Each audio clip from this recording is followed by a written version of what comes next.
The Committee on House Administration will come to order. I note that a quorum is present without objection. The chair may declare a recess at any time.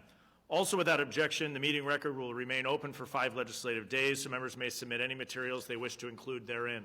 Thank you, Ranking Member Morelli, members of the committee, and our witnesses for participating in today's hearing. D.C. crime is out of control. Anyone who lives, visits, or works in D.C. has seen the impact that weak-on-crime policies have had on public safety. In recent years, the D.C. City Council has taken a variety of steps that have weakened the city's crime laws, requiring Congress to step in. In 2020, the D.C. City Council cut $15 million from the Metropolitan Police Department budget. Simultaneously, the Council repeatedly passed temporary emergency policies that restricted police officers' authority and changed the D.C. criminal code. For the first time in 30 years, Congress had to act and nullify a D.C. law because it was so ridiculous. Crime in D.C. is so bad that President Biden was shamed into reversing his veto threat. Months later, the House and Senate had to act again. We passed another resolution to overturn the anti-police policies implemented by the D.C. City Council. Unfortunately, President Biden vetoed this bill. This was a missed opportunity, as today, D.C. crime continues to remain a problem. In my hometown of Wisconsin, I hear from countless families who are concerned with crime and policies we have in place. Last spring, Wisconsin adopted a new amendment to our state constitution related to bail reform. This amendment came as concerns for public safety and crime continued to increase. The same can be said for Capitol Hill today.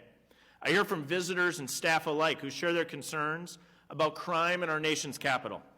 Capitol Hill, specifically Ward 6, which encompasses the Capitol complex, has seen an increase in violent crime in the past few years.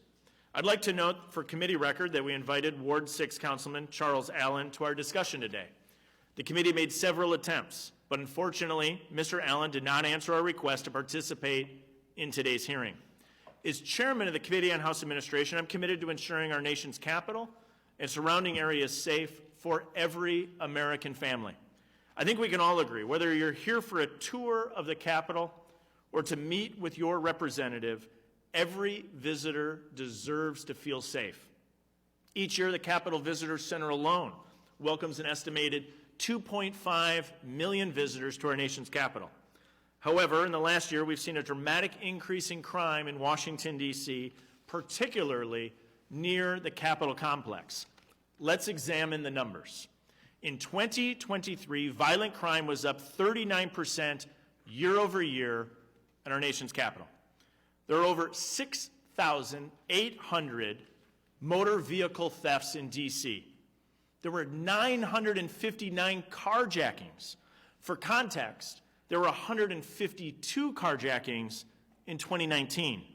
In Ward 6 specifically, which includes the United States Capitol, there were over 150 robberies in the past 6 months, and 350 vehicles were stolen.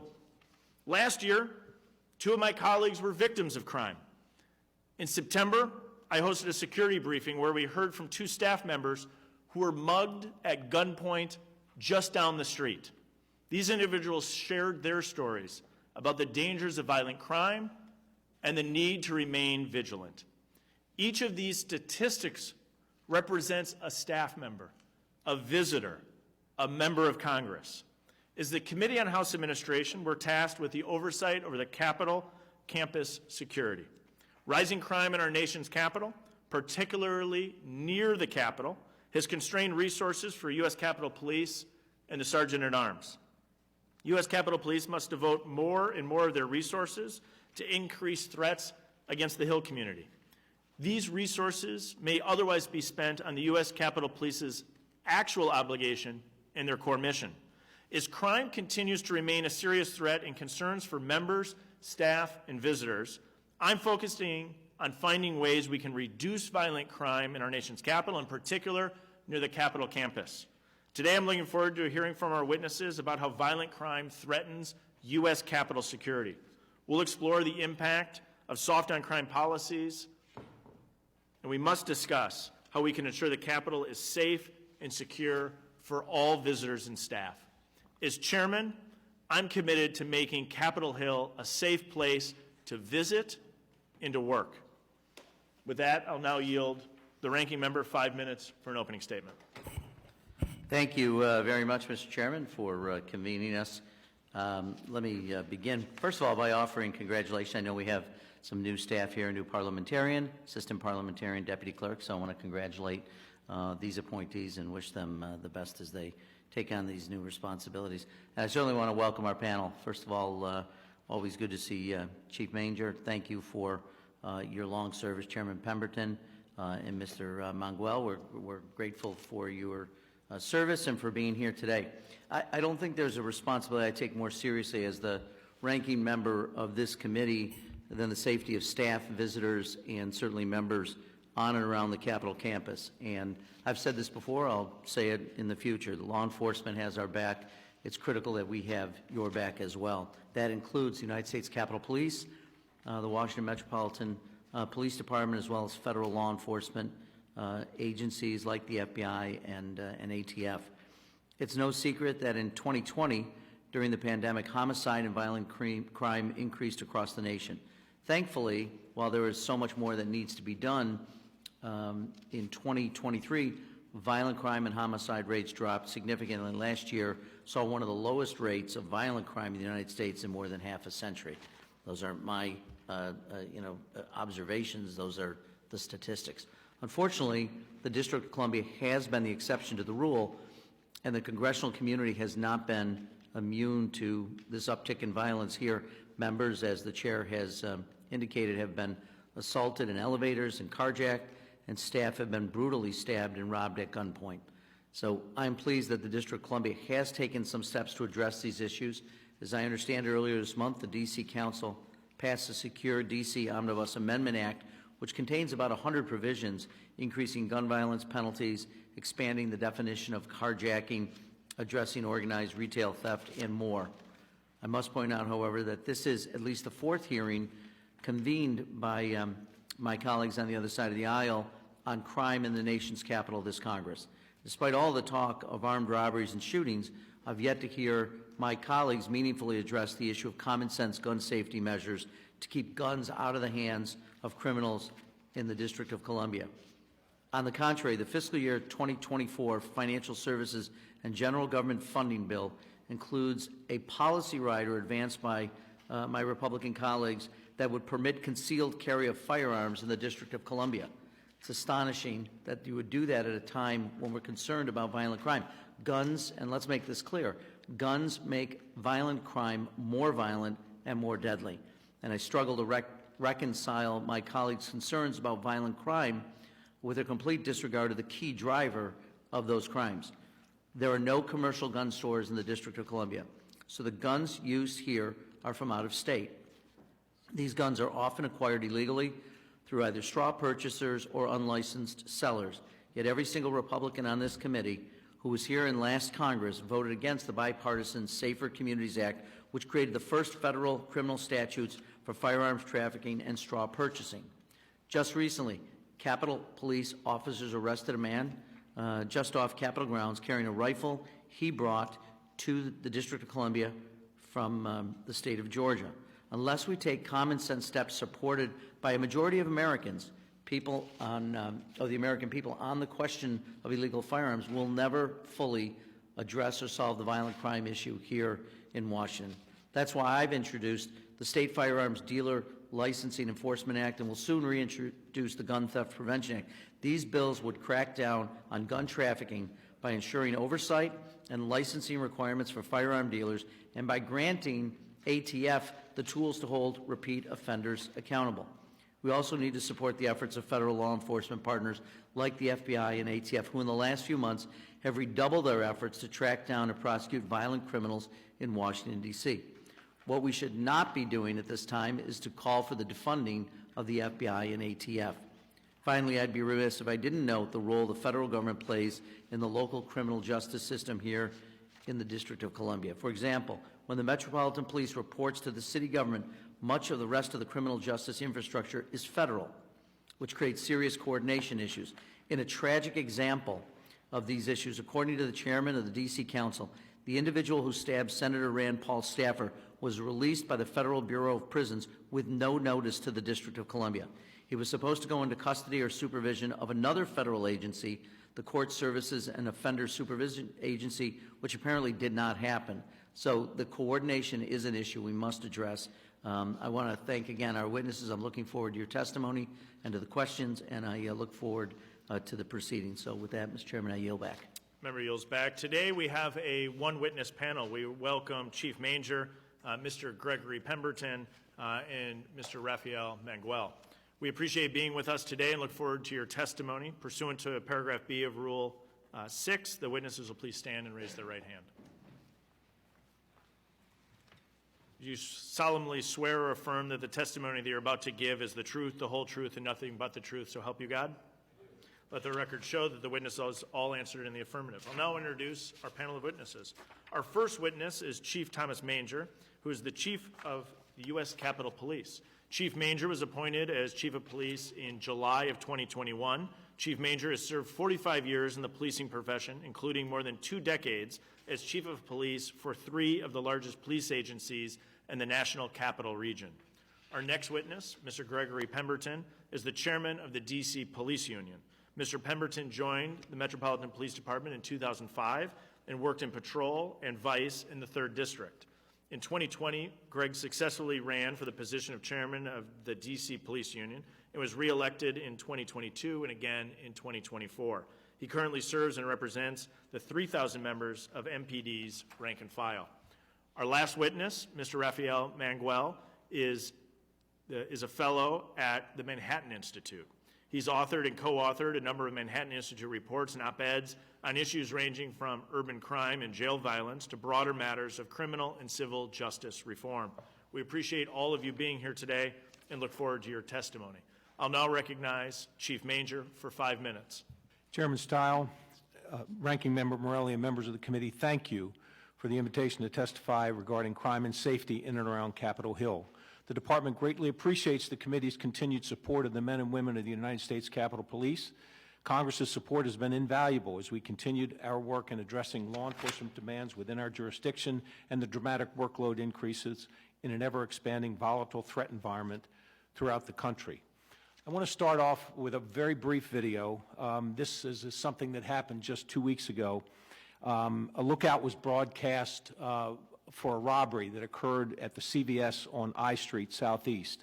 And what you're going to see is that it catches a suspect as he runs, flees the scene, and I'm going to show you what happens next.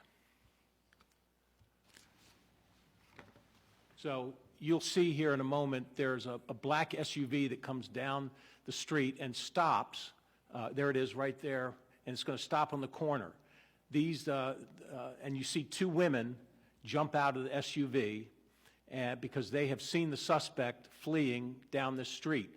And the one intercepts him, the other one tackles him. Wow. Then you see the driver of the SUV, a male, help bring the suspect down, and the 4th suspect, or the 4th individual, came out of the back passenger seat. All 4 of those individuals were Capitol Police officers. The first one who intercepted him, the tall woman, was Deputy Chief Janita Mitchell. And Inspector Carnisha Mendoza tackled him. Dave Millard and Sergeant Angela Singletary assisted with getting him into custody. This is just an example of the almost daily interaction that the USCP has with our law enforcement partners in the National Capital Region. It's a mutually beneficial relationship that allows our department to fulfill its mission in securing the Capitol and the surrounding neighborhoods in order to keep members, their families, staff, and visitors safe. By necessity, we're more and more a protection agency. However, at its core, the USCP still has traditional police department responsibilities. The department has patrol officers who enforce traffic laws. We have criminal investigators, crime scene technicians, officers that handle prisoner processing, motorcycle units, a top flight bomb squad team, K-9 units. The department deals with the enforcement of the law as it applies on Capitol grounds and the extended jurisdiction zone in order to protect the campus and the members and staff who work, reside, and travel through the neighboring communities. For instance, like the case last year where USCP officers spotted a stolen car tied to multiple carjackings in the city. The suspects in the vehicle were considered armed and dangerous. The vehicle sped away from our officers. We chased them, and when they bailed out on foot, our cops ran them down and took them into custody, recovering a gun and a high-capacity magazine. Right after that case, one of our bicycle officers spotted a suspect wanted by the Secret Service.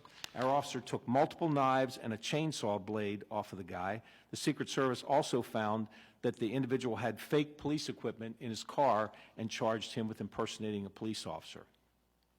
I'm sure that some of you may recall when the USCP officer confiscated an M4-style rifle near the Senate Parks.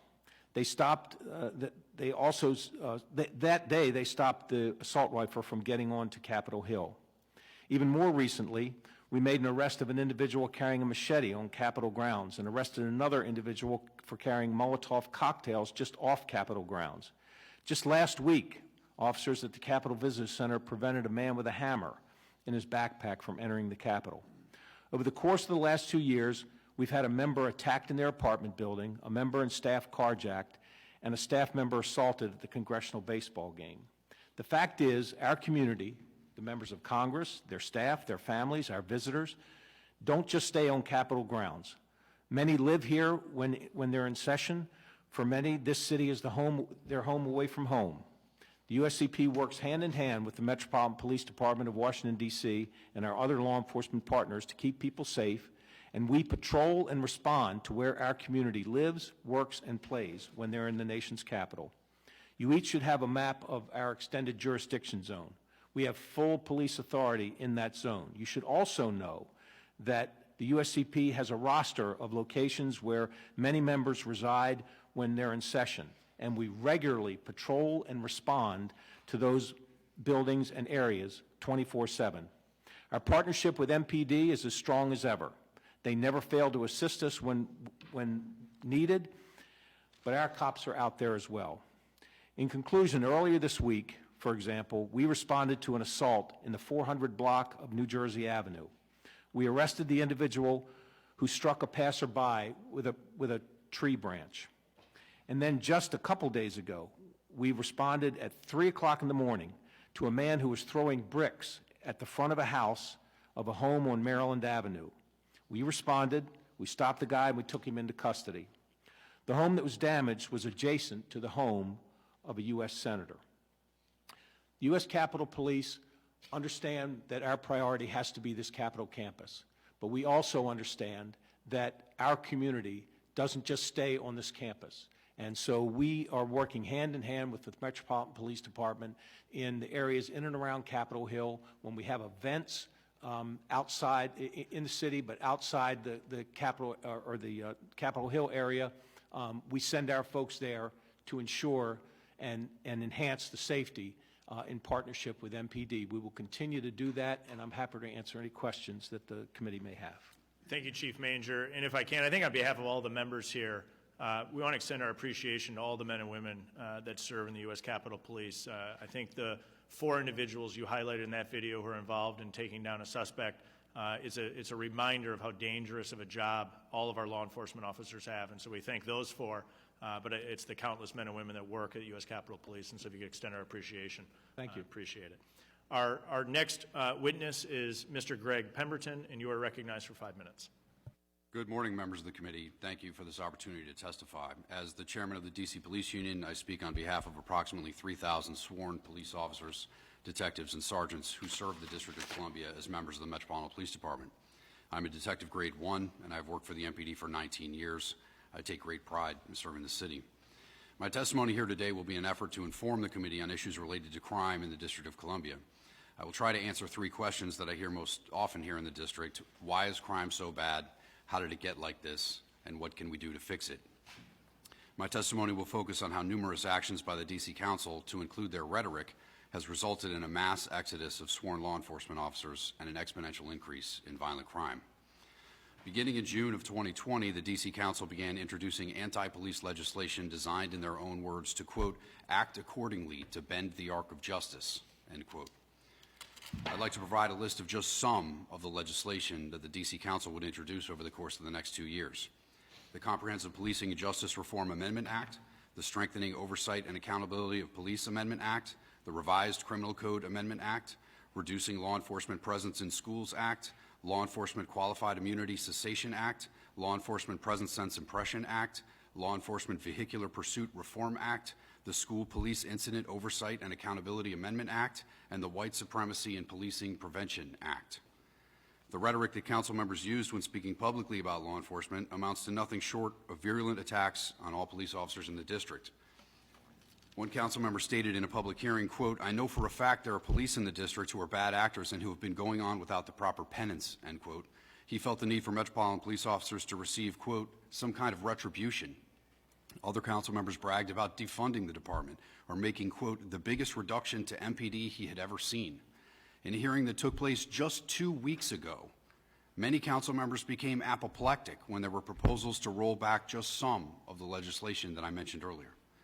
Without delving into the granular details of how terrible these bills are or how blatantly awful the council's rhetoric is, I can assure the members of this committee that the direct result has been a mass exodus of police officers from the department. Since the beginning of 2020, the MPD has lost 1,426 officers, more than one-third of the department.